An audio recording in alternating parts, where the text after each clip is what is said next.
আজকে সারা দিন জুড়ে আন্দোলন করছে আপনার তেজগাঁও অঞ্চল জুড়ে, শিল্পাঞ্চল জুড়ে পলিটেকনিক্যাল ইনস্টিটিউটের ছাত্ররা।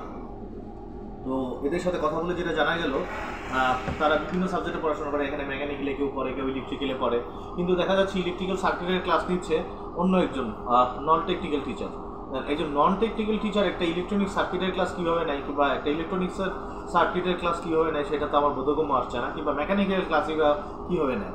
তো ছাত্ররা যে দাবিটা জানিয়েছে আজকে, যে সারাদিন অবরোধ করে রেখেছে তারা, এবং তাদের দাবিটা হচ্ছে যে তাদের টেকনিক্যাল পার্সন তাদের শিক্ষক হতে হবে, কিংবা পরিচালনা পর্ষদে যারা থাকবে তাদের টেকনিক্যাল পার্সন হতে হবে, তাহলে তাদের সমস্যাগুলো তারা বুঝতে পারবে।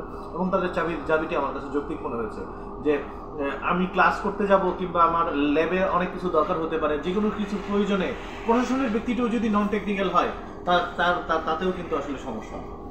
তো আমার কাছে যেটা মনে হচ্ছে যে ওদের দাবিটা একদম যৌক্তিক। তবে আমি তাদের জিজ্ঞেস করছিলাম যে তাহলে এতদিন কীভাবে চলেছে। তো তারা বললো যে আসলে এতদিন এভাবেই চলে আসছে, তাদের শিক্ষক সংকট এবং টেকনিক্যাল শিক্ষকের বেশ সংকট রয়েছে। তো এই ফলে এইভাবে যদি চলতে থাকে তাহলে তো আসলে একটা শিক্ষা প্রতিষ্ঠান চলতে, বা পলিটেকনিক্যাল ইনস্টিটিউটগুলো এইভাবে চলতে পারে না।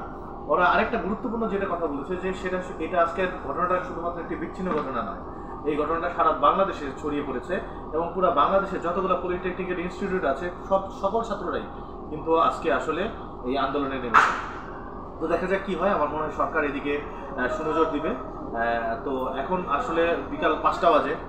এই মুহূর্তে আজকে আসলে ওদের সাথে সরকারের বিভিন্ন লোকজন আসলে প্রতিনিধিরা আসলে কথা বলছেন। তো পরবর্তীতে আমরা আসলে জানতে পারবো যে আসলে কোন দিকে পরিস্থিতি গড়াচ্ছে। ধন্যবাদ সবাইকে।